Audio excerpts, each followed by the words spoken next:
han podido ingresar aún. Ok.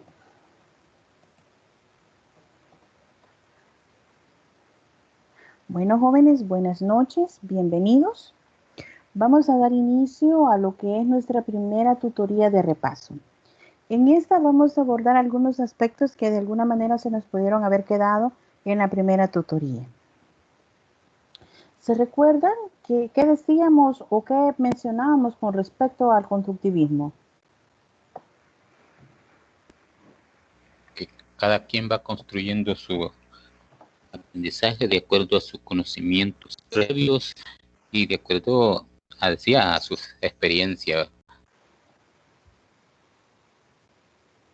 Y que este va generando un conflicto, dice, en la reestructuración del nuevo conocimiento, provocando un desequilibrio mientras va identificando ya y asociando los conocimientos pasados con los nuevos. Ok, muy bien. ¿Alguien más quiera brindarnos otro aporte?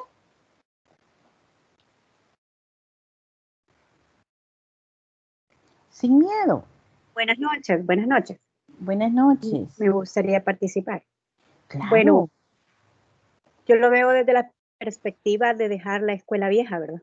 Tradicional, y llevarnos a una nueva escuela, ¿verdad? Un constructivismo donde el niño o la niña sean capaces de poder desarrollarse por sí mismos, desarrollar una situación ajena a ellos o propia. Solamente gracias. Gracias. Cielo, Mariel. ¿Cómo le gusta que le digan? ¿Cielo o Mariel? Mariel. Gracias, buenas noches. Ok, gracias Mariel, gracias por su aporte. ¿Alguien más? ¿Alguno de los caballeros?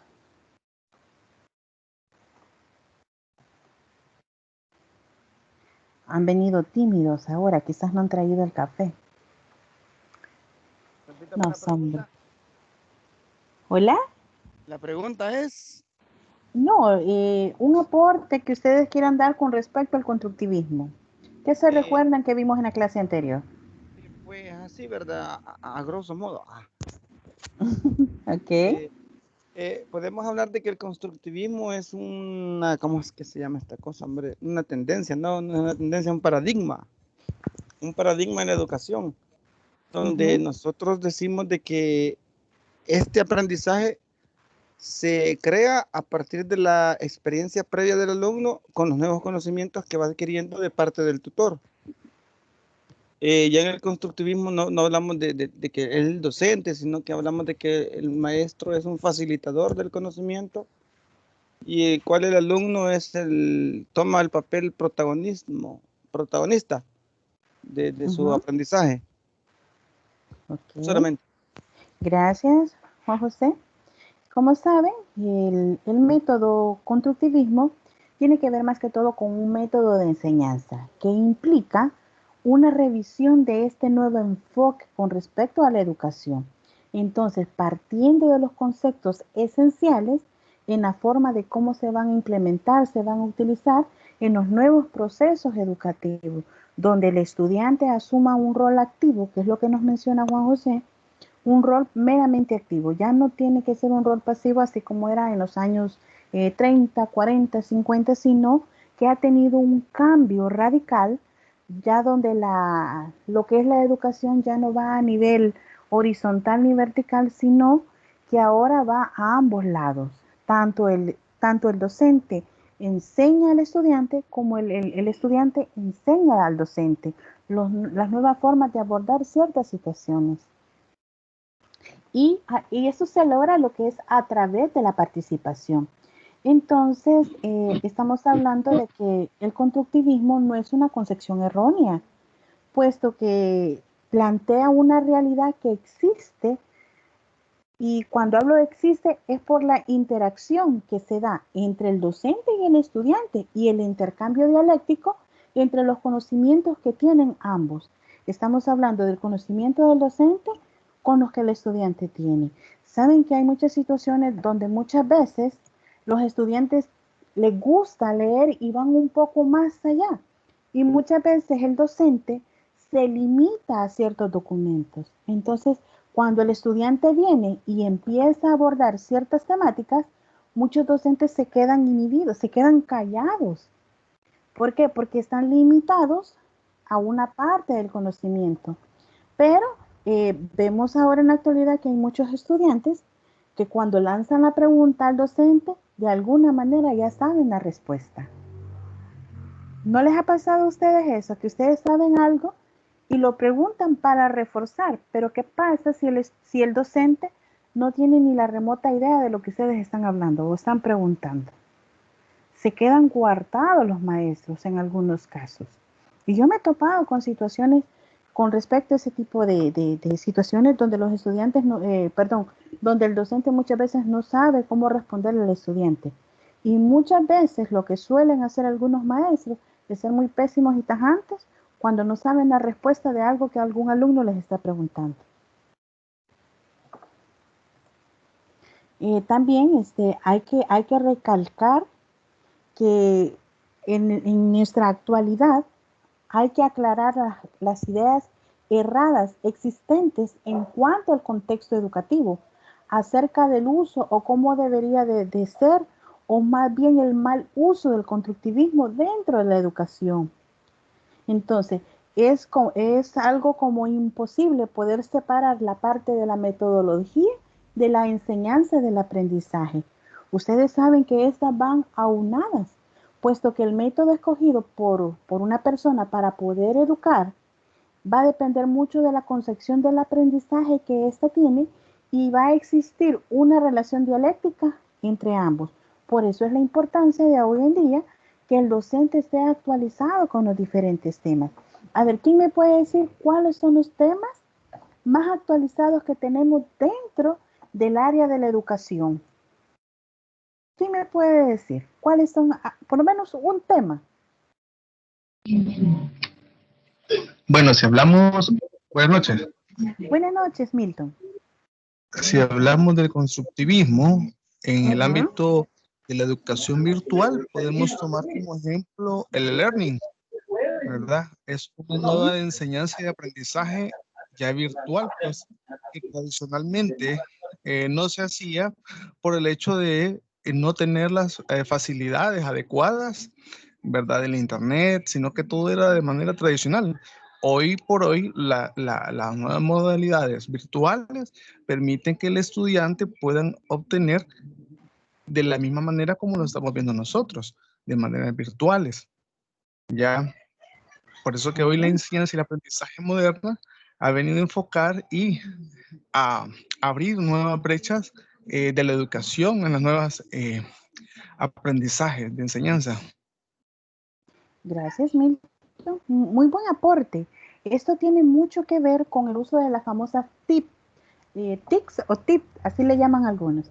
Entonces, estamos viendo que el método constructivista se ha unado con las nuevas tecnologías. Entonces, esto ha aplicado en el proceso del aprendizaje. Entonces, estamos viendo, como dice Milton, se va dejando de lado la vieja escuela y ahora hemos tenido que cambiar de modalidad. Y créanme que ha sido muy difícil para aquellos docentes que han llevado años sin utilizar la nueva tecnología. Se les ha dificultado mucho el adaptarse a las diferentes plataformas en las cuales se tiene que interactuar con los estudiantes. Y llama mucho la atención, pero en este proceso vemos como siempre el alumno es el que va construyendo su propio conocimiento a partir de su propia forma de ser, de pensar y de interpretar la información.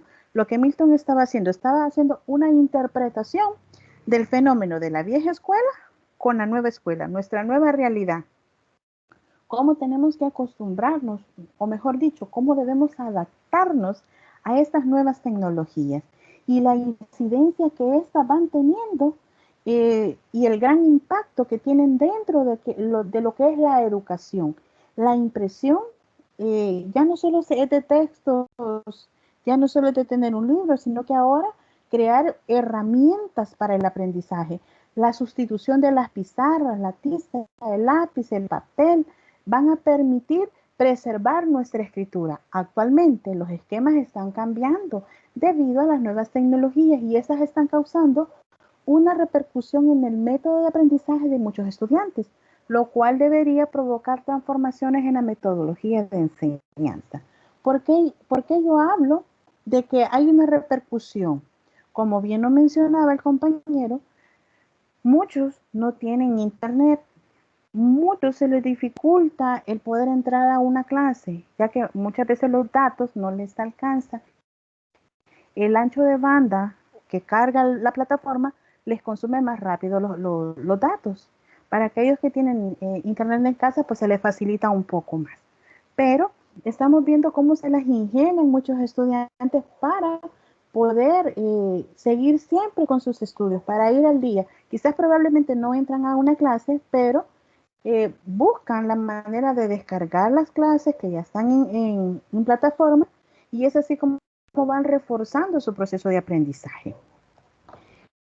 Cuando yo hablaba de cuáles son los temas que se han innovado, dentro de uno de los temas entran las TIC, cómo utilizarlas, cómo vamos a aprender a manejarlas para reproducir el aprendizaje. Pero también tenemos un tema inclusivo.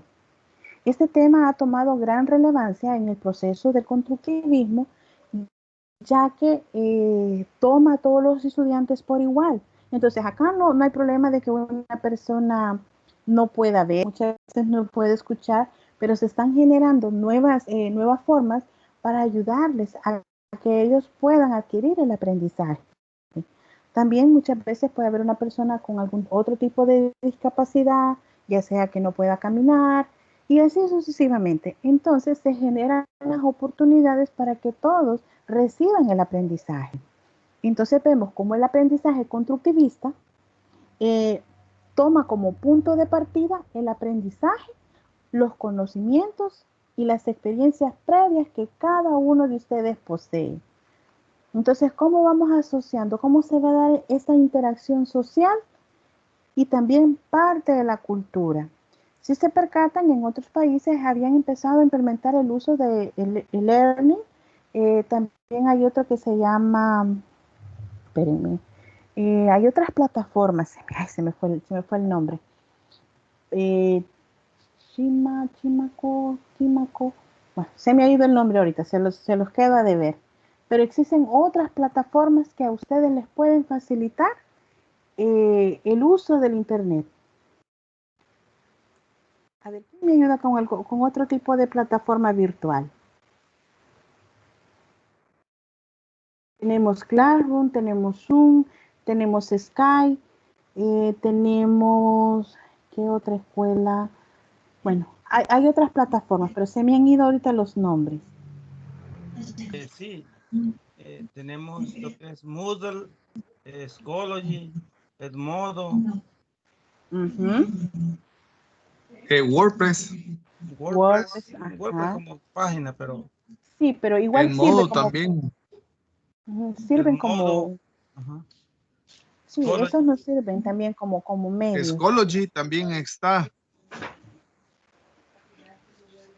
Ya ven, existen diferentes plataformas que igual nos permiten la interacción. Entonces también estamos viendo que hay un enfoque pedagógico dentro de lo que es la teoría y esta sostiene que el conocimiento no se descubre, sino que se construye. O sea, siempre estamos manifestando la construcción constante del aprendizaje. Entonces, desde esta perspectiva, el estudiante es una persona responsable que tiene que participar activamente en su proceso de aprendizaje. También mencionar pues, los actores principales que tiene la teoría. Entre ellas, pues mencionamos a Jean Piaget, a Vygotsky. Jean Piaget, ¿quién se recuerda lo que hablábamos de Jean Piaget?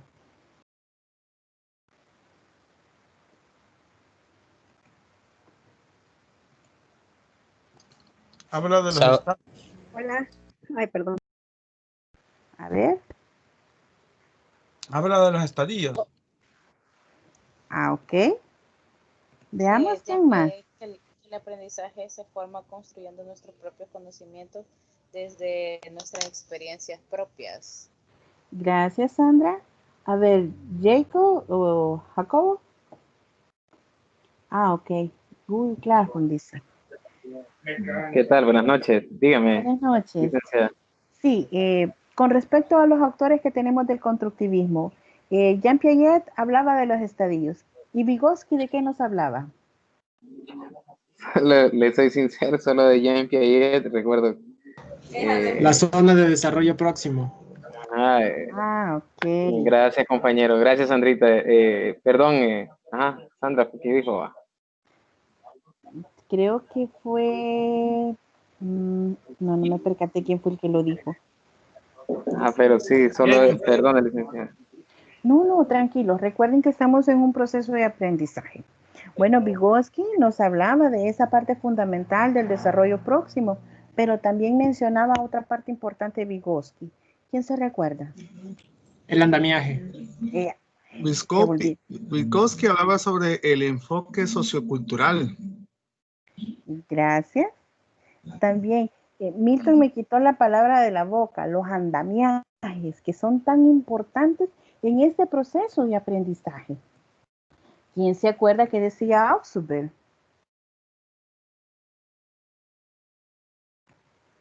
Veamos. El aprendizaje significativo, tal vez.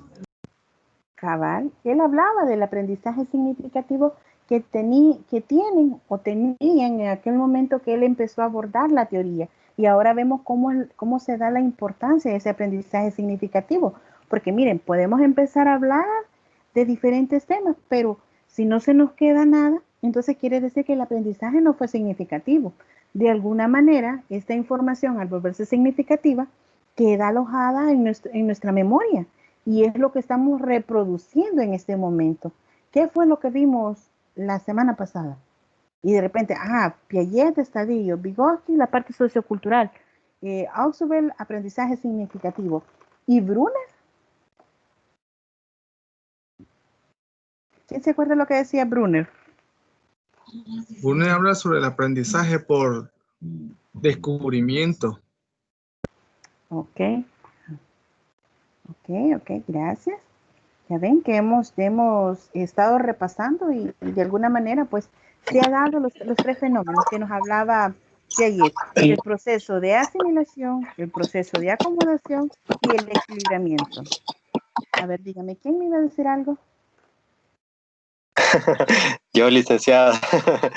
Bueno, lo que pasa es con Ausubel, estaba leyendo por allí que sí, él hablaba del aprendizaje significativo, pero significativo en el sentido en que el joven o el niño o el alumno va haciendo todas esas configuraciones que los otros teóricos han hablado, ¿verdad? De los estadios, la acomodación, la asimilación, la adaptación, y eso es significativo para él, porque lo que estaba leyendo suele pensarse que es significativo para el docente, pero no es tanto así. Solamente eso quería decir. Ok, gracias. No, el aprendizaje significativo no debe ser, como valga la redundancia, no debe ser significativo para el docente, sino que para el estudiante, para que éste de alguna manera pueda replicar la información. Y también se da la parte del análisis que cada uno debe de hacer en cuanto a la información que estamos recibiendo, porque cada uno de nosotros hace una diferente interpretación del fenómeno que se puede estar estudiando. En este caso estamos hablando de los diferentes teóricos y cómo cada uno de ellos ha dado un aporte para que la teoría del constructivismo se vaya dando. A ver, ¿quién me ayuda con esta presentación? ¿Quién me ayuda a leer?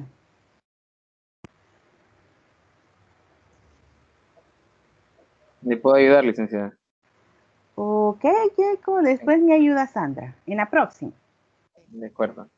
Los principales principios pietanos en el aula son: número 1, posiblemente el rol más importante del profesor es proveer un ambiente en el cual el niño pueda experimentar la investigación espontáneamente.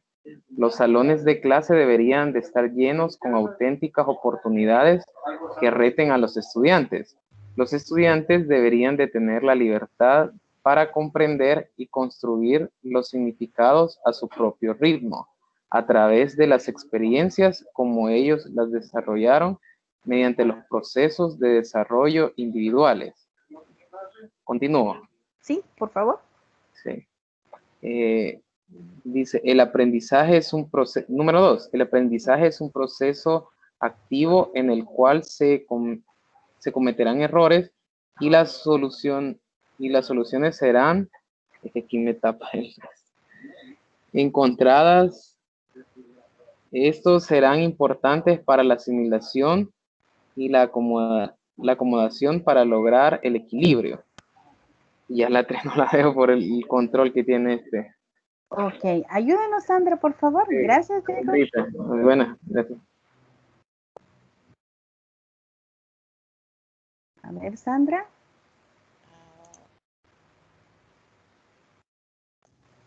Ahorita solo que dejé de ver la presentación.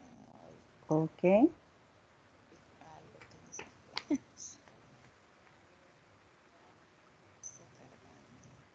Sería la 3, Sandra. Ahí está, ya cargo. 3. Ok. El aprendizaje es un proceso social que debería...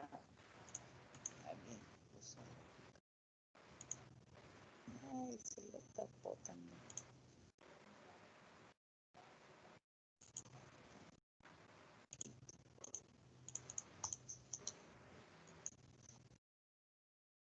Ahí está. El aprendizaje es un proceso social que debería suceder entre los grupos colaborativos con la interacción de los pares en unos escenarios lo más natural posible. Ok, gracias, Sandra. Igual, gracias, Jacob. Es muy importante, como acá lo menciona, parte de los principios piagetanos dentro del salón del aula. Muchas veces los estudiantes van aprendiendo a través del ensayo y de error, y tiene mucho que ver la parte de la estimulación que hay. Bueno, voy a poner un ejemplo. Cuando nos dejan una actividad a nosotros, por ejemplo, aquí en plataforma se les deja una actividad, se percatan que a la vez que va la nota, va una retroalimentación y se les hacen las observaciones. Les voy a mencionar una de muchas observaciones que muchas veces con las cuales yo me encuentro. Por ejemplo, cuando realizan un ensayo, muchos estudiantes cometen el error de ponen la carátula, eso está muy bien. Luego, el ensayo está dividido en 3 partes. La introducción, el contenido, el cuerpo del ensayo y las conclusiones, pero estas van dentro del ensayo. No es necesario ponerle al ensayo introducción. Luego hacen 2, 3 párrafos y ponen cuerpo del ensayo. Y ahí desatan 2, 3 páginas y al final dice conclusiones del ensayo. Ese es un grave error que cometen muchos de los estudiantes. El ensayo lleva implícito la introducción, los 2, 3 primeros párrafos. Luego desarrollan el ensayo en sí y al final, para cerrar, dicen, a manera de conclusión, podemos incidir o podemos decir o manifestar, haciendo un uso de un solo verbo, no poner 3 ni 4.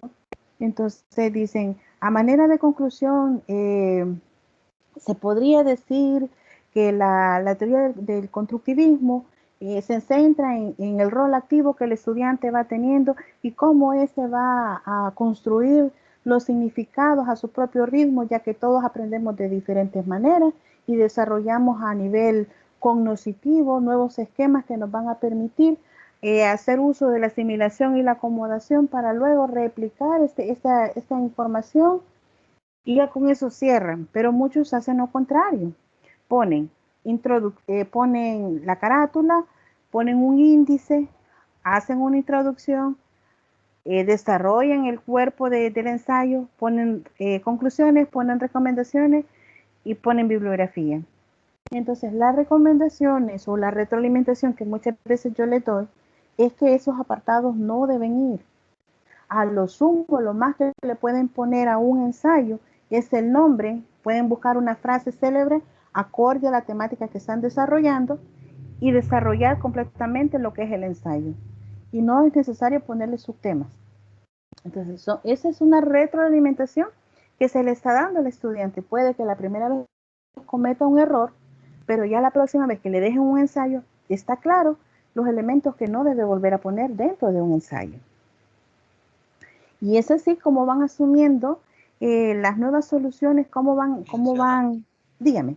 Sí, solo una aclaracióncita para ello, ¿verdad? A veces tenemos el problema de que un docente en particular, ¿verdad?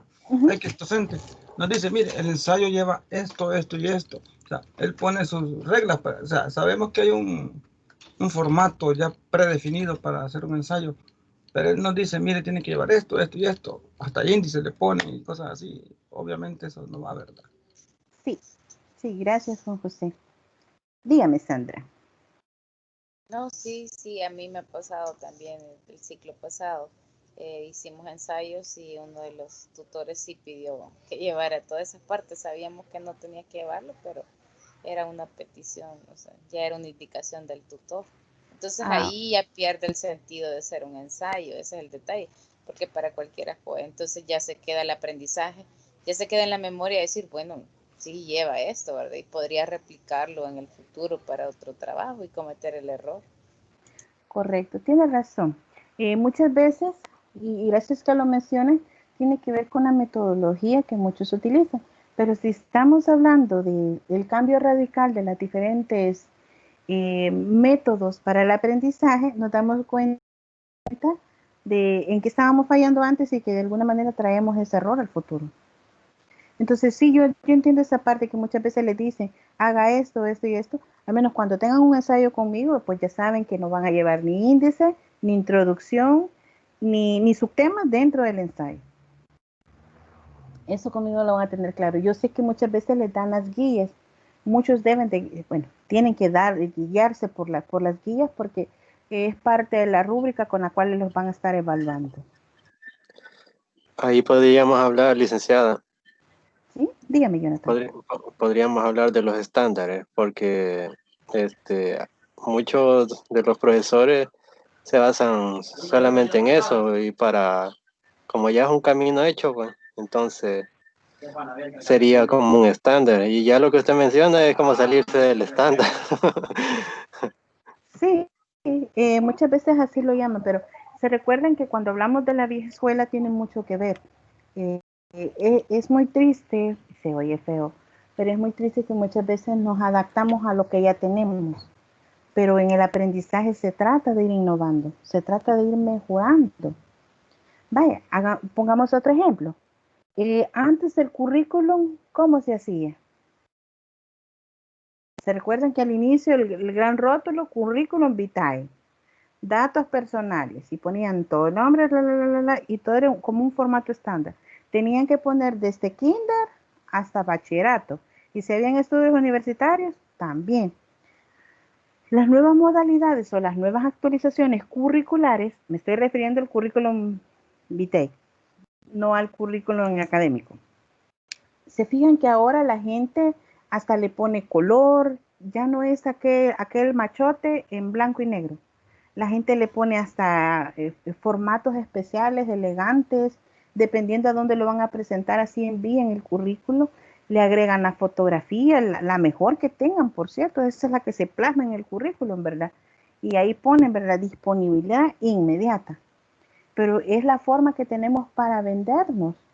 Pero imagínense, entre tanto currículum y de repente veo un currículum que tiene más de 30, 40 páginas, va a estar algo tedioso para leerlo, ¿verdad? Entonces, pero mucha gente pone desde y va a depender kinder. También hacia dónde va, o sea, cuál es el objetivo, hacia qué empresa va. Hay empresas que piden, o sea, todo su historial y su récord, ¿verdad? Conocer desde ahí a la persona antes de llamarla a una entrevista. Y hay empresas que realmente no les interesa eso, sino que ya conocer en sí a la persona y ver cómo se refiere ya estando ahí frente a frente. Va a depender de eso. Igual lo de las figuras literarias, en el caso de lo que hablábamos anteriormente, decir cómo se hace una carta, cómo se hace un ensayo, cómo se hace un memorándum, son cosas estándares. Cuando ya solicitan algo diferente, O sea, solo porque sí, es ahí donde estamos fallando. Ya no se convierte en un ensayo, en el caso del que mencionábamos en el ensayo, o un memorándum, ya no se convierte en memorándum. Entonces, y el aprendizaje es algo que nos va a ayudar para ya irnos a confrontar a una realidad fuera. Y si nos mal enseñan algo, igual lo mismo vamos a ir a reproducir. Correcto. Y gracias, Jacob, nos habla de las normas APAS. Miren que las normas APAS, créanme, a muchos le dan guerra. Dígame, Juan José. Sí, bueno, dos cuestiones por ahí. Uno, cuando hablamos del constructivismo y cuando estamos hablando del currículum hacia la empresa, sí, verdad, tiene que ver mucho con lo que la empresa quiere. Algunas empresas solo buscan ver, ya viendo la parte de constructivismo, cuáles son las habilidades o destrezas que la persona que busca el empleo tiene, ¿verdad? Entonces, en su Correcto. currículum solo va a poner aquellas habilidades y destrezas y así, en 4 o 5 líneas, todo su historial educativo. O Sí, sea, a ellos lo que les interesa más ver, o sea, cuáles son sus habilidades y destrezas, porque ellos también están viendo a la gente en función de lo del constructivismo, ¿no? correcto. La nueva realidad que tenemos. Claro. La otra cosa también que es muy importante, ¿verdad? Es de cuál es la presentación que nosotros llevamos al momento de ir a buscar un empleo, cuando vamos a presentar nuestro currículum, nuestra primera entrevista. Y la otra Bien, es cuál es la mentalidad que llevamos, ¿verdad? Si llevamos una mentalidad positiva o negativa. correcto. Tiene Solamente. mucha incidencia. Gracias, Dulce. Tiene mucha incidencia estos elementos que nos menciona. Saben que hace poco acompañé a una amiga a una entrevista y me dice, pasa la entrevista tú. Y le digo, pero si yo no vengo a aplicar, pasala para que yo no me sienta sola dentro de, porque lo metían en un cuarto a uno y ahí lo ponían a que uno resumiera en una página su hoja de vida. Miren qué complicado. Cuando le dicen a uno, resuma en una página su currículum. Por ende, lo primero que uno va a poner es el nombre y el teléfono. Por ende. Luego, bueno, empezar a decir, bueno, pues tengo estudios universitarios, si tengo algún diplomado, si tengo alguna maestría, algún curso que yo considere que va a ser de relevancia para la empresa, lo pongo, pero no voy a poner diseño de moda cuando no tiene nada que ver con una empresa que es para atención al cliente. Entonces, si he sacado algún curso o algo así, no voy a poner eso, voy a poner habilidad. Hay uno que la U lo da que tiene que ver con la expresión oral, pero tiene un nombre en específico, pero oratoria. Un curso de oratoria en tal año. Eso es muy importante porque una persona que va a estar en atención al cliente debe ser muy elocuente al momento de estar hablando. Pero no voy a poner una persona que es tímida, me da pena hablar en público. Entonces, en una página teníamos que resumir el nombre y todo, o sea, las habilidades, lo que nos mencionaban, o sea, esas habilidades, aquellas destrezas que cada uno tiene, son muy habilidosas con las manos, puedo contar, o sea, cosas así. Entonces, para resumir, era bastante complicado, pero como dice Juan, había que adaptar mi currículo en una página para lo que estaban solicitando en ese momento, porque como yo le decía a mi amiga, yo no vengo a solicitar trabajo, o sea, es bien diferente. Entonces yo medio llené, porque no era mi fin, ¿verdad? Pero igual, la compañera me dice, ¿y qué pongo? Entonces yo pones lo que sabes hacer. Entonces ella empezó a poner.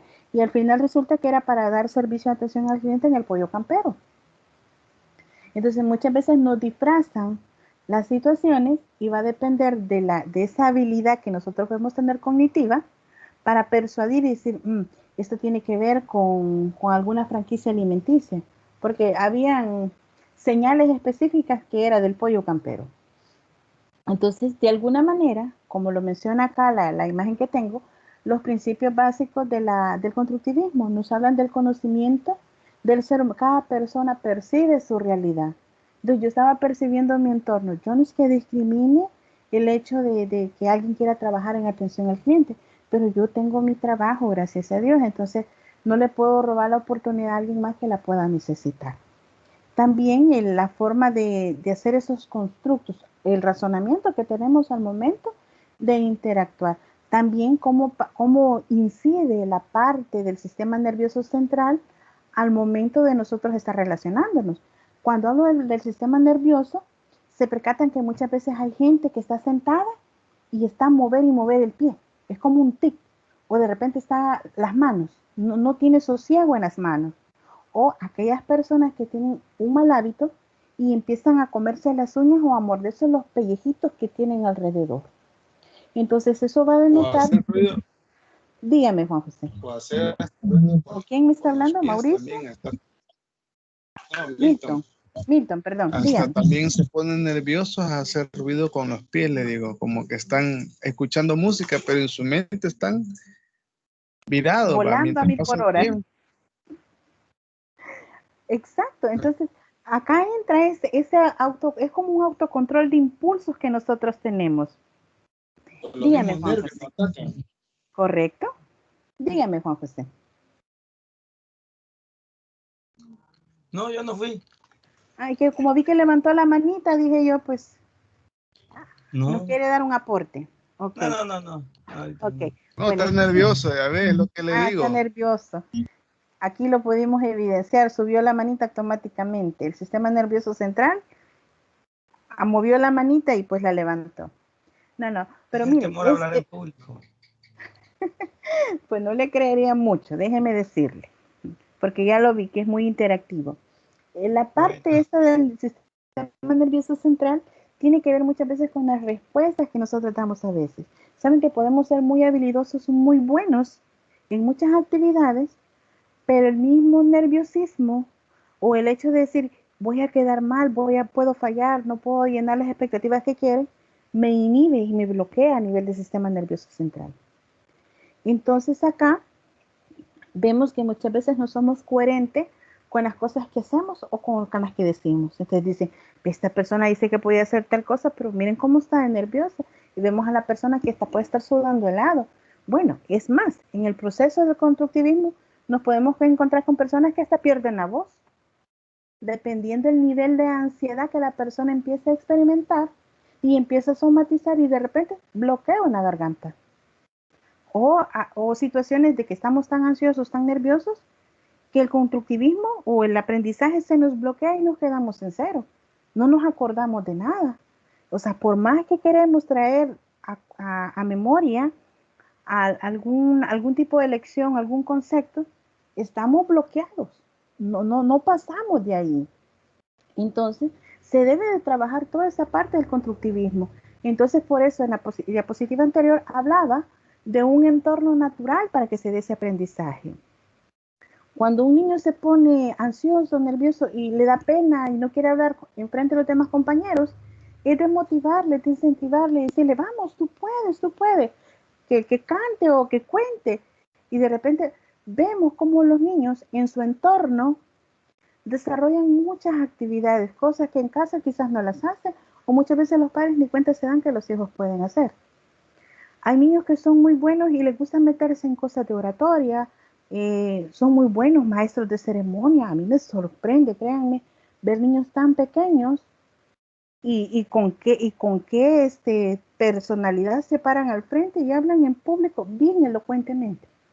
Es sorprendente cómo estas cositas tan bellas, les digo yo, pueden realizar ese tipo de actividades.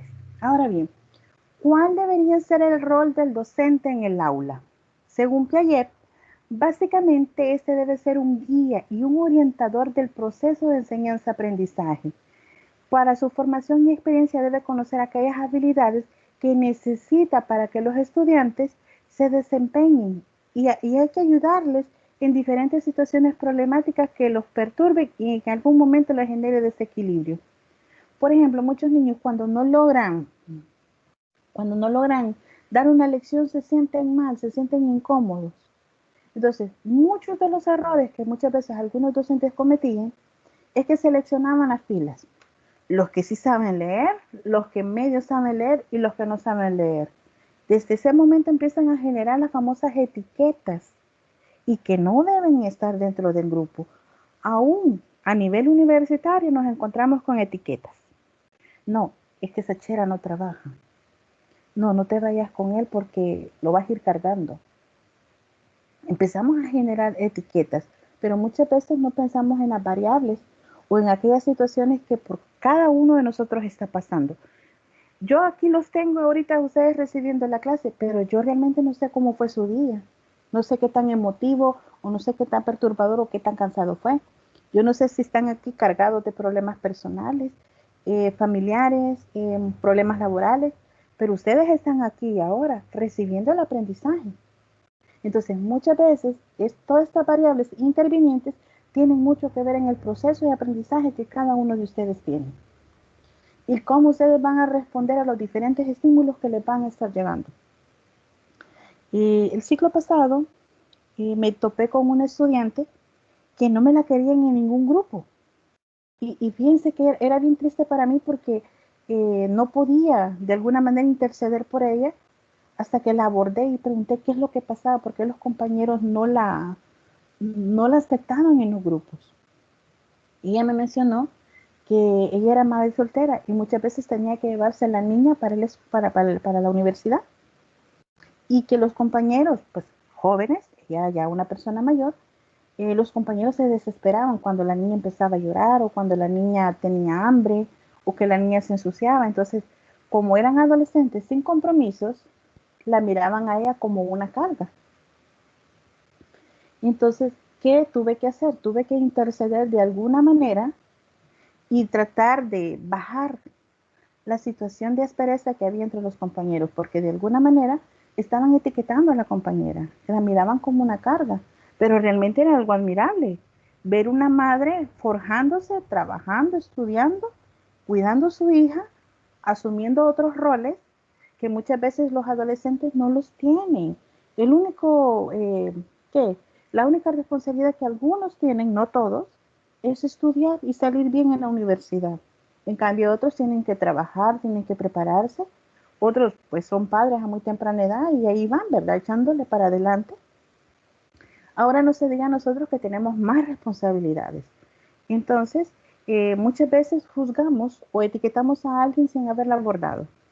Y fíjense que este estudiante al final fue una de las cuales salió con mayor nota. Ella pasó con 9.5 la materia de seminario de educación inclusiva. Lastimosamente le tocó trabajar casi sola y una vez me pidió permiso porque tenía muy mal a su niña, pues yo la entendí porque sabía la realidad que ella tenía. No con esto justifico, ¿verdad? Pero la muchacha era muy, muy aplicada. Hacía el doble esfuerzo para presentar sus tareas, estar presente. Llegaba siempre casi tarde, pero ella me decía que era por la niña, porque se tenía que trasladar, ¿verdad? Ella venía de Zacatecoluca y tenía que llegar a la universidad, entonces le costaba con la bebé en brazos. Y estoy hablando con una bebé pequeña, 7, 8 meses tenía la bebé. Hoy ya de estar un poquito grandecita, pero lo que quiero explicarles es el rol que nosotros tenemos para abordar ese tipo de situaciones y cómo podemos ayudar a los estudiantes. De alguna manera ella se sentía en desventaja, pero había que equilibrarle, había que ayudarla y motivarla para decirle, hey, tú puedes salir adelante. Porque en algún momento nosotros no estamos exentos a algún problema que se nos pueda presentar y podemos acercarnos al tutor, al maestro, o como ustedes le quieran llamar, a la licenciada o al licenciado, y pues también puedan tener una oportunidad para seguir avanzando y adquiriendo sus conocimientos a pesar de las diferentes dificultades que puedan estar presentando en los diferentes entornos.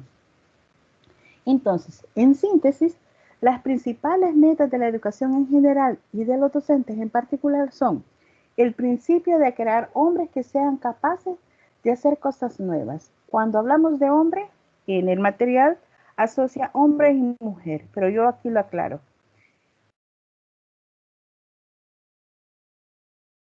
A ver, espérenme, tengo una pregunta. Disculpe, pero Jonathan dice, pero en la época de internet, ¿usted para qué sirve? No Licenciada.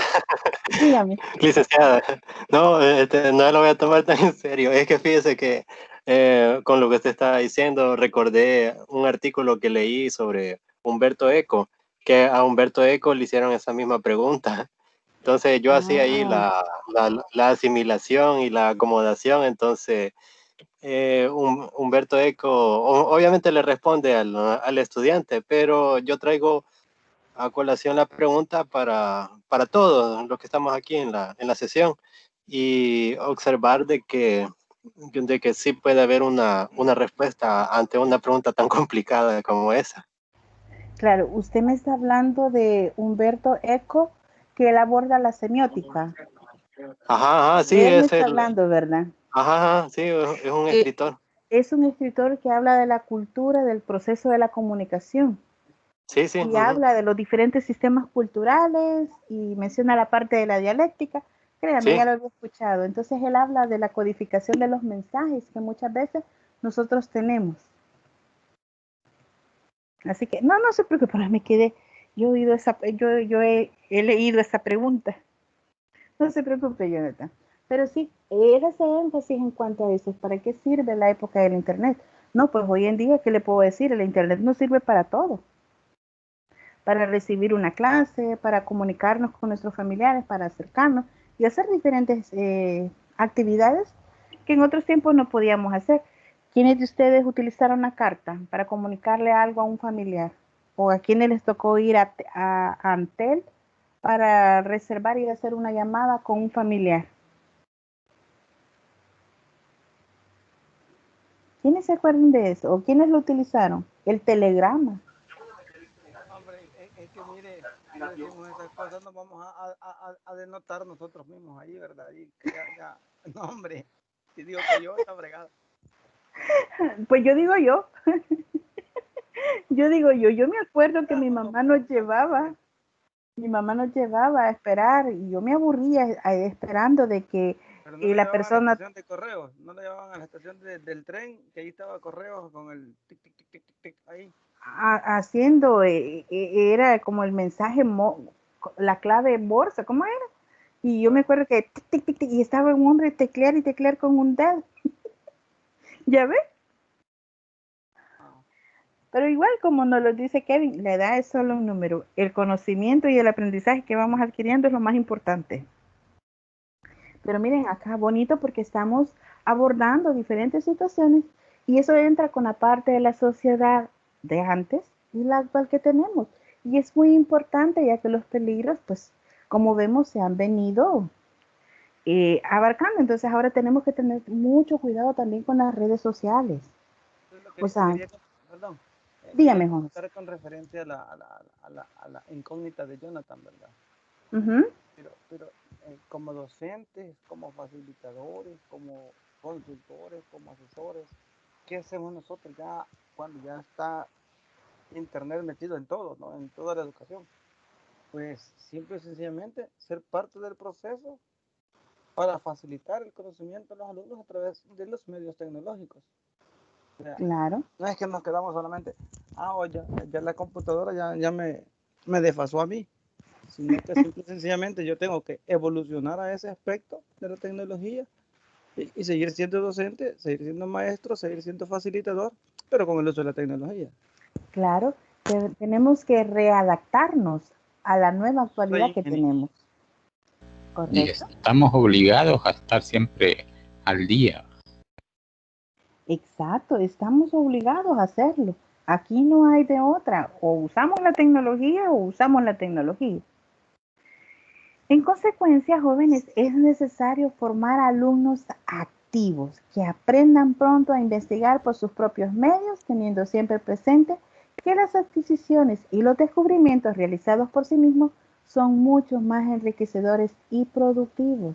Entonces es acá donde el docente solamente se vuelve guía y despeja todas aquellas dudas, todas aquellas situaciones que en algún momento, o sea, no sabemos qué hacer. Entonces el docente es un mediador, forma personas críticas, transmite conocimientos e igual genera personas independientes que van siempre buscando la información. Eso es para cerrar con la parte de la parte constructivista, lo que tiene mucho que ver con la parte del salón, cómo se debe de interactuar. Ahora bien, el enfoque sociocultural. Sandra, Bien. Perdón, Sandra, no había visto y por aquí tengo otra manita levantada. Dígame. Es que traigo a colación, bueno, el sábado estuvimos en una clase de pedagogía, entonces estábamos leyendo a Philip Maguire y había unas cosas que me llamaban la atención porque parte de la filosofía que tenían era el hecho de que los educadores tenemos la responsabilidad de crear personas pensantes, o sea, personas libres. Y curiosamente una de esas frases que están ahí, yo la subí y les comentaba a mi familia, la subí al Facebook, donde están las maestras de mi hijo. Y entonces ellas ponían unas caritas así como que, ¿qué está diciendo esta, verdad? Y todo eso. Y eso lo comento por el hecho que yo observo la forma en la que ellas hacen el proceso educativo de mi hijo y de todos sus compañeros, que todo lo quieren hacer a la vieja escuela y no quieren salir de ahí. Entonces veía lo que decíamos, el rol del maestro, ¿verdad? Y lo que decía el compañero. O sea, estamos obligados a actualizarnos. Entonces, decía la licenciada que cuál era uno de los retos educativos y hablábamos que uno de los retos educativos es que nosotros como docentes, nosotros futuros docentes y los que ya están, porque no es que porque yo me gradué en los 90, en los 80, no estoy en el compromiso de actualizar, o sea, el día a día, ¿verdad? Irme conceptualizando, pues, ir conociendo cuáles son los nuevos métodos, las nuevas formas. Entonces, y a mí me causó gracia eso porque, o sea, se niegan a utilizar los medios, los recursos, y hay maestros que no, porque hay maestros de grados incluso más pequeños que se están subiendo a YouTube videos y les dan las clases a los niños, pero hay maestros que de verdad no. Entonces, uno de los retos que se tienen es la mentalidad, ver cómo se cambia la mentalidad, que igual nosotros, les decía yo, dentro de 10, 20 años, que no estemos cerrados a decir, no es que yo aprendí de este modo, ¿verdad? Y no querer actualizarnos en el momento en que nos encontremos. Claro. Tenemos que ser también precursores de cambio nosotros, adaptarnos a los nuevos entornos. Imagínense, hoy con esto de la pandemia, pues es obvio, se ha tenido que cambiar de diferentes maneras lo que es la educación, o sea, fue como un cambio abrupto y muchos docentes no estaban preparados para ese cambio. Con respecto a nosotros que ya venimos ya ratitos trabajando lo que es la modalidad virtual, pues de alguna manera no nos ha afectado porque nosotros hemos continuado. Si ustedes se fijan, la plataforma siempre ha estado ahí funcionando. Lastimosamente el día de ayer estuvo fallando, pero era porque estaban realizando pruebas para las evaluaciones y con eso tengo un anuncio para el sábado, pero vamos a terminar de abordar lo que es el enfoque sociocultural. Como lo mencionábamos, Vygotsky habla de la relación que se establece entre el pensamiento y el lenguaje, el desarrollo ontogenético y cómo previenen de distintas raíces genéticas el desarrollo del habla del niño y cómo éste puede establecer con certeza una etapa preintelectual y en su desarrollo intelectual una etapa prelingüística. Entonces vamos viendo cómo el niño va desarrollando su lenguaje, cómo éste va interaccionando y cómo el entorno más que todo sirve para estimular a este niño. Vemos de que diferentes autores pues lo toman de otras maneras, pero eso nos va a ayudar a que el niño desarrolle todas esas habilidades que Piaget nos menciona en las diferentes etapas que él aborda. Entonces, como recordamos, Piaget sostenía que los niños desarrollan su aprendizaje mediante la interacción social y van adquiriendo nuevas y mejores habilidades cognitivas como un proceso lógico de la inmersión que estos tienen con los adultos. Y para que un niño pueda interactuar de una manera más habilidosa, parte de que este niño está siendo estimulado o algunas veces sobreestimulado para interaccionar. ¿Se recuerdan que el sábado les ponía el ejemplo del niño que se cría solo con adultos? Entonces este va a ser más habilidoso para poder hablar, para poder interaccionar y de repente vamos a decir, este niño como que fuera adulto, ¿verdad? Como que alguien le está diciendo, decirle esto a tal persona, decirle lo otro. Entonces son elementos que de alguna manera van incidiendo en ese desarrollo. Entonces es la parte que teníamos de lo que Vygotsky mencionaba, la zona del desarrollo próximo. ¿Se recuerdan que decíamos que se refiere a la distancia que existe entre el nivel real del desarrollo y el nivel potenciador que puede tener la persona? Y este nivel real del desarrollo está determinado por la resolución de un problema y la forma más que todo como este se resuelve. Este se resuelve de manera independiente.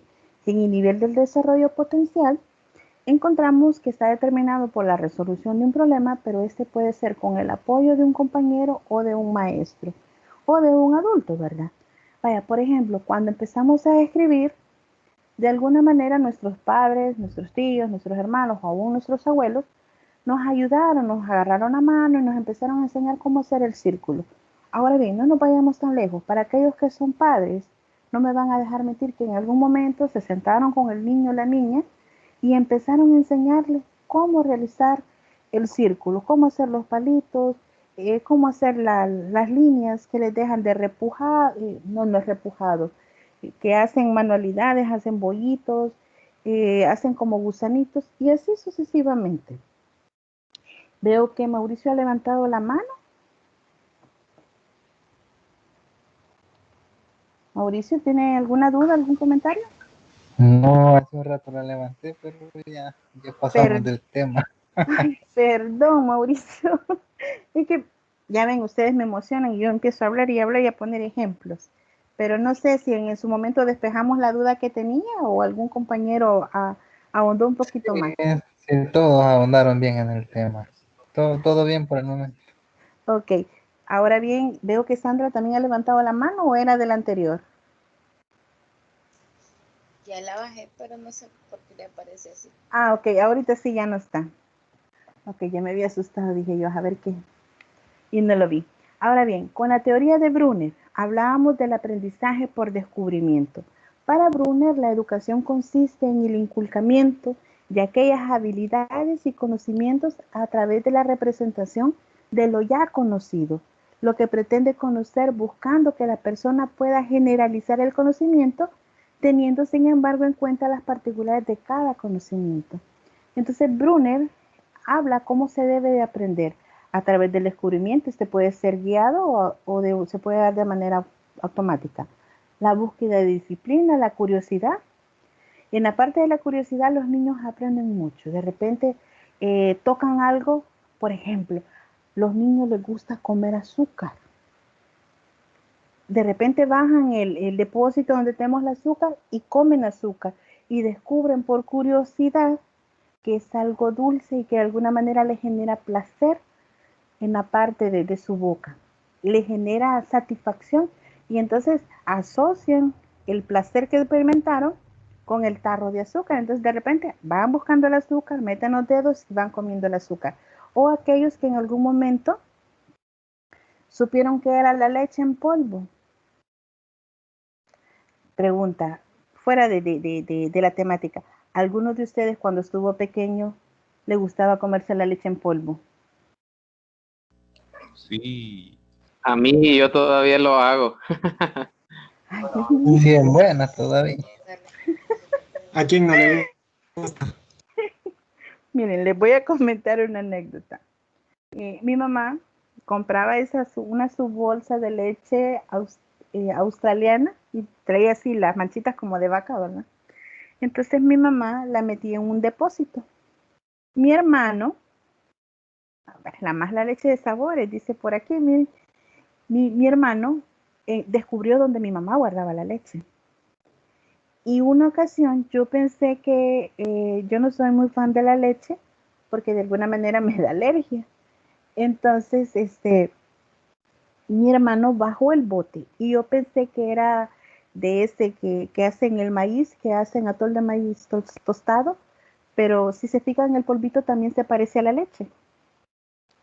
Entonces yo agarré el puñado de leche pensando que era de ese maíz tostado, ¿verdad? Y cuando me llené la boca, precisamente iba entrando mi mamá. Y mi hermano, pues obvio, soltó el depósito y la que estaba con la prueba del delito era yo, ¿verdad?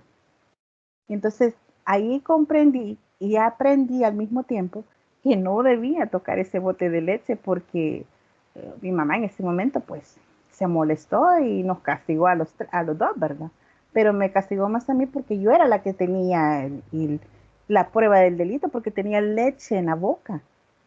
Entonces, de alguna manera, el aprendizaje, poniendo la manera de ejemplo, el aprendizaje se dio por puro descubrimiento, igual, la curiosidad. ¿Y a qué me llevó eso? A la reflexión, la comprensión en general, o sea, prohibido tocar ese bote de leche porque viene castigo. Entonces, vemos cómo se da la semejanza. El descubrimiento no fue, bueno, sí fue guiado por mi hermano porque fue el que bajó el depósito de leche, pero la que recibió el castigo fui yo. Y con mayor severidad, ¿verdad? Entonces me dijeron, no vas a tomar leche no sé en cuántos días. Pero yo feliz y contenta porque no me gustaba. Una de las cosas, una observación. Uh-huh. De ¿cómo le explicamos eso a un niño, verdad? Por ejemplo, cuando le decimos, el fuego no se puede tocar porque lo quema. Entonces el niño más por curiosidad lo toca. Sí, aunque lo correcto sería que le digamos, no se debe de tocar. Porque de poderse tocar, se puede tocar siempre. Sí, pero ahí viene la quemada en la mano. Ajá, pero ¿cómo explicárselo? ¿No se puede o no se debe? Es que sí se debe explicar al niño. Muchas veces, mire, hay un detalle. Antes de darle la respuesta, muchas veces los papás tenemos la técnica del no. El niño va a tocar, no, no toque, no, no agarre, no, todo es no. Entonces, de alguna manera utilizamos la psicología inversa. ¿Qué es esta? Cuando el niño toca, dejar que el niño toque. Pero, no el fuego, lo aclaro. Muchas veces el niño va y toca el tele, ¿verdad? Y está ahí, dale. Entonces usted diga, el tele no se toca, se va a lastimar la mano. Es igual con el fuego. Hay una técnica que se utiliza para enseñarle el peligro que puede tener el fuego. Entonces, pero esta debe ser con severa cautela y tiene que estar un adulto para prevenir cualquier situación que pueda generar peligro. Usted toma una vela, no una vela grandota, si de preferencia puede ser una vela o un fósforo, usted lo enciende. Y le deja caer la espelma en la mano. No sea sádico. Usted le enseña la vela y le dice, este es fuego. El fuego es bueno, pero también es malo. Si lo tocas, te quemas. Entonces usted simula, se da la técnica del moldeamiento. Usted hace que toca la vela y dice, ay, me quemé. Y le enseña al niño, me quemé, me duele. Y usted empieza a decirle, arde, y le enseña al niño. Entonces el niño en ese momento percibe fuego, peligro, me quemo. Pero esto debe hacerlo con supervisión, ¿verdad? No, mira, esta es la vela, pasa la mano. No, nada que ver. Usted le explica al niño, el niño de alguna manera, lo que estamos hablando que es, aprenden por imitación o por sobreestimulación. Aprender por experiencia propia. De las dos maneras se puede, pero si podemos evitar un accidente a gran magnitud, se les enseña a través de la técnica del moldeamiento, que es esta la que les acabo de mencionar. Pero a mí me preguntó, yo le dije lo mismo, ¿verdad? Mira, quema, y dice lo que usted dice, ¿verdad? Uh-huh. Ahora me dice, enseña la mano, quiero ver. Y no tenía nada en la mano. Ah, pues no quema. A ver, pregunta, ¿qué edad tiene el niño? Cuando tenía como 3 años. 3, 4 años. 3, 4 años, sí, hay un nivel de maduración. Pero igual, no está de más explicarles el peligro que puede tener el fuego. Yo conozco niños de 4 años que se han quemado las manitas por tocar o por encender la vela. Bueno, les voy a poner un ejemplo, no nos vayamos tan lejos. Mi hermano mayor, cuando estábamos pequeños, tenía 7 años, yo tenía 6. Mi mamá le dijo, ¿se acuerdan que antes la luz se iba a cada rato? De repente pasamos noches, días sin luz, que era por la famosa guerra y todas las secuelas que traía. Entonces, todos teníamos que poner candelas o poner candiles. El detalle es que mi hermano, él sentía una atracción por el fuego. Yo en su momento, ahora puedo decir quizás mi hermano era un pirómano, pero no, ¿verdad? nada que ver. Pero mi hermano travieso, mi mamá le decía, no hagas tal cosa, y era al contrario, más hacía las cosas. Entonces me recuerdo que esa vez agarró, no la vela, y empezó con la esperma a echarse la gota de esperma. Le dolía, sí le dolía, pero él agarró lo que era una pajilla y es plástico y empezó a derretirse y sin querer, no sé cómo, pero se le adhirió a la piel el plástico, por ende se quemó. Ahora ese niño no es amante de la cocina, le huye el fuego. Entonces de alguna manera se dio un descubrimiento y automáticamente su cerebro, aún teniendo 7 años, lo asoció con peligro. Algo está mal, algo está pasando y esto te puede afectar. Entonces, de esa parte nos habla la teoría de Brunner, o sea, de que debemos de conocer, buscar y de alguna manera ver las particularidades de que va a tener ese conocimiento. Las acciones de aprender, pues se dan a través de la observación, la comparación y el análisis. Yo he mencionado dos técnicas. Ustedes también han mencionado la de observación, más sin embargo yo también he mencionado la de comparación. En la de establecer también la de las semejanzas y las diferencias, o las acciones o el tipo de lenguaje que se puede dar dentro de estas. En la teoría de, permítanme, vamos a ver que avance. Ya casi terminamos, jóvenes. Creo que no hemos tardado. En la teoría de Brunner, ya para cerrar, habla que todo conocimiento real es aprendido por uno mismo. Lo que decía Sandra. Todos aprendemos de alguna manera y sobre todo se da el aprendizaje por descubrimiento. Sabemos que no se debe tocar porque es malo. Nos puede lastimar, nos puede causar algún daño. También tenemos lo que es la... Espérenme que no pase.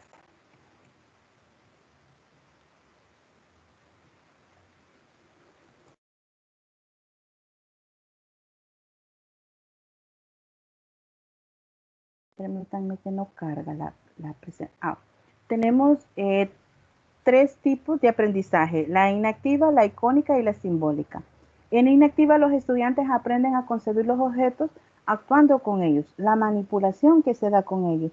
Por ejemplo, cuando los niños les empezamos a enseñar qué es redondo, qué es cuadrado, qué es triángulo, a través de la manipulación de los objetos ellos van asociando y van aprendiendo. La manera icónica consiste en representar cosas mediante una imagen o esquema especial independientemente de la acción. Esta va a servir para que los estudiantes reconozcan objetos cuando cambien de una manera a otra. Y entonces la representación sigue teniendo un parecido a la cosa presentada anteriormente. Entonces acá hablamos de las imágenes que se les van presentando a los niños. Por ejemplo, le podemos presentar casa, una chocita pequeña, pero de repente decimos casa y vemos aquellas grandes castillos, ¿verdad? Aquellas grandes mansiones. Entonces la representación va a ser la imagen puede ser la misma, pero la representación puede ser diferente. En la parte simbólica consiste en representar una cosa mediante un símbolo arbitrario que en su forma no guarda relación con la cosa representada y es cuando la acción y las imágenes se dan a conocer, más bien dicho, se traducen en un lenguaje. Y entonces es como lo vamos expresando y cómo lo vamos canalizando el aprendizaje. Ahora bien, yo tenía una tarea pendiente con ustedes. Les hablaba de la etapa psicosexual de Freud y me preguntaban, ¿verdad? Con respecto a qué pasaría si no pasamos a corte una de estas etapas. Bueno, una de ellas es el nacimiento, cuando hablamos del periodo desde el nacimiento hace un año, donde el bebé hace el proceso de succión del pecho, o sea, la parte cuando la madre lo está lactando. Al no pasar satisfactoriamente este proceso, el niño o la niña puede desarrollar hábitos como morderse las uñas, los lápices, beber alcohol, fumar, entre otros. Eso es en cuanto a la etapa oral. En cuanto a la etapa anal, que se da de 1 a 3 años, se relaciona con el control de los esfínteres. La no satisfacción puede expresarse como ejemplo en el desarrollo de la compulsión por la limpieza. La parte fálica, de 3 a 6 años, se relaciona con la manipulación de los genitales. Acá aparecen fantasías sexuales con el padre del sexo opuesto. Se recuerdan que yo les hablaba del complejo de Edipo y de Electra. Para evitar la sanción se adoptan las características del padre del mismo sexo con lo que le aparece en la instancia psíquica super yo. Entonces acá hay que relacionarse de otro tipo de manera. Por ejemplo, si la niña quiere bañarse con papá, pues esto no se puede, la niña debe ser bañada por mamá. Para ir desarrollando ese lado. También la parte de la latencia, que es de 6 a 11 años, acá desaparecen los impulsos sexuales. El super yo se desarrolla más con lo que aparecen los valores sociales. ¿Quién soy yo? ¿Qué quiero? ¿Para dónde voy? Empiezan de alguna manera a visualizarse qué voy a hacer de grande, cómo me van a ver los demás. Entonces, si me pongo esa ropa, van a pensar que soy algún tipo de persona en particular. Entonces empiezan a hacer esas valoraciones. Cada uno hace todo ese tipo de cosas.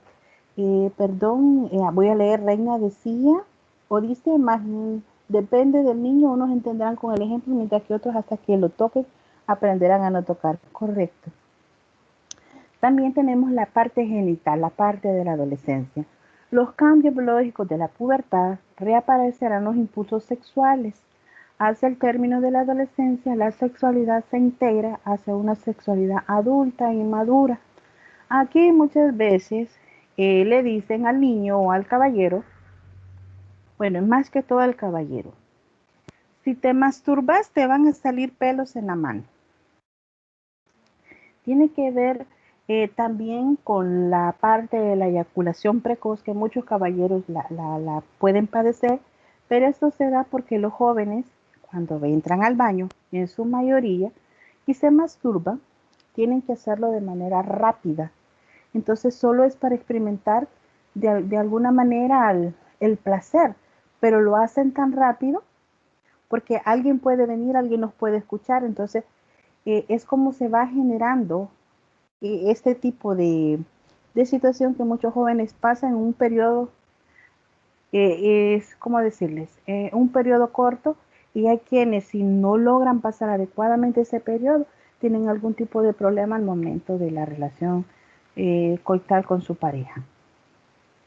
También añadir otro tipo de situaciones. En lo anterior les hablaba de morder, chupar objetos, llevarse toda la boca, ya que ahí están las cosas de placer.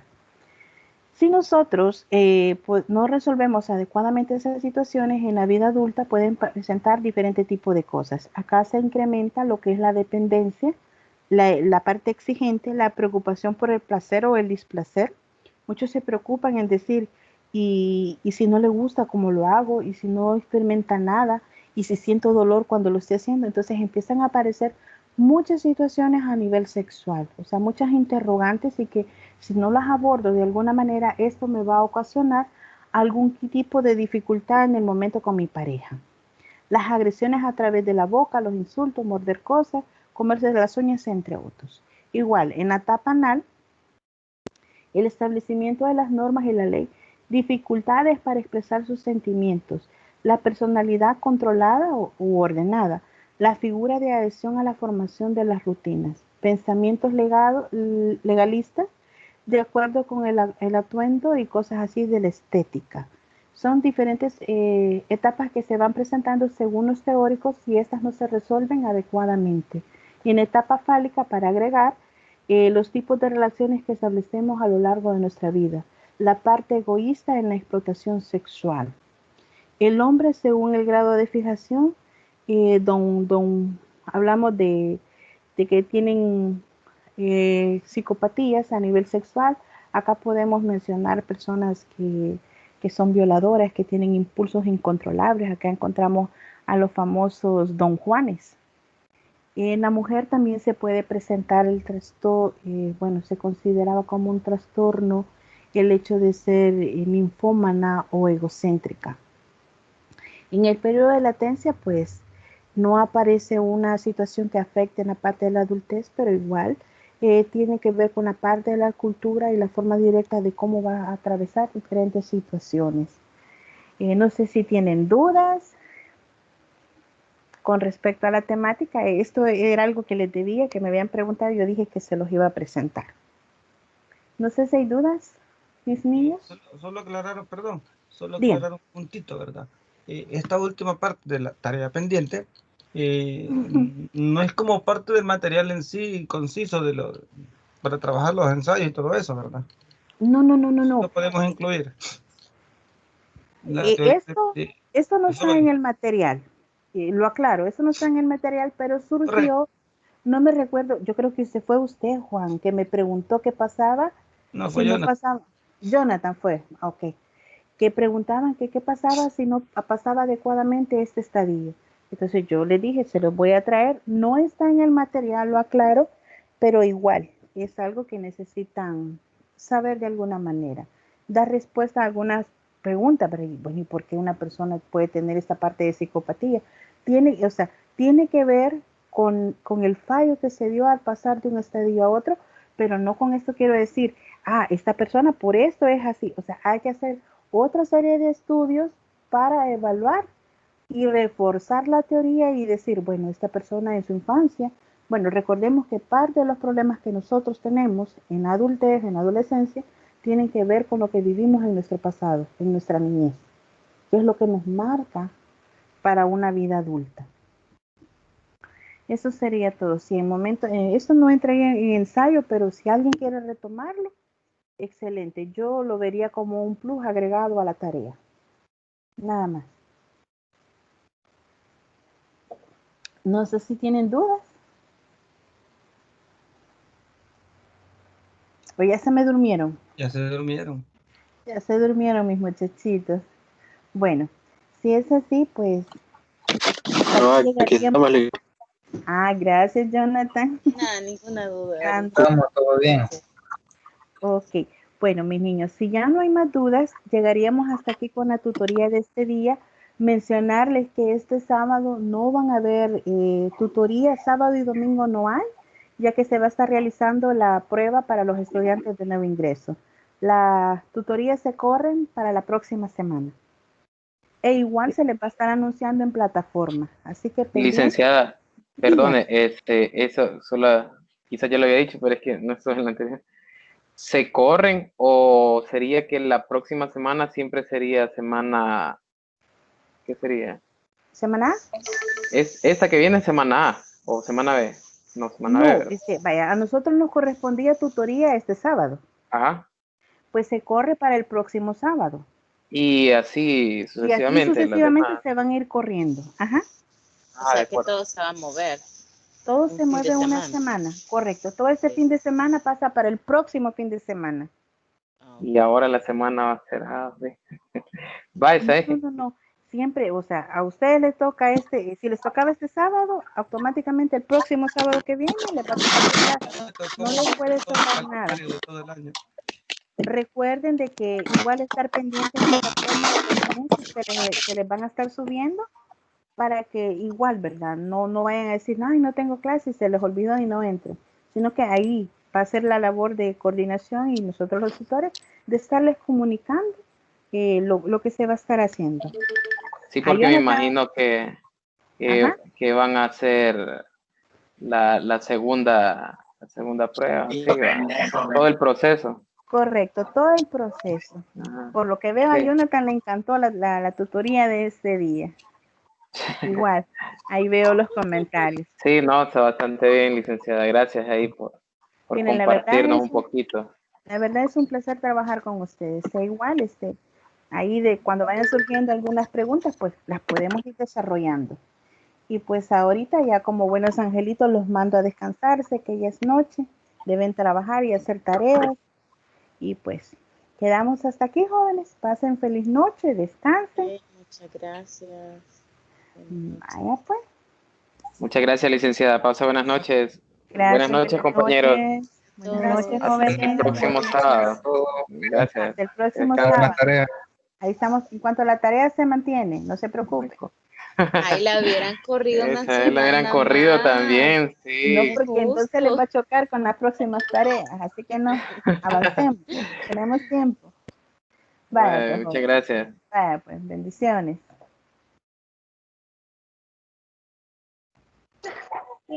Pasen buenas noches. Buenas noches.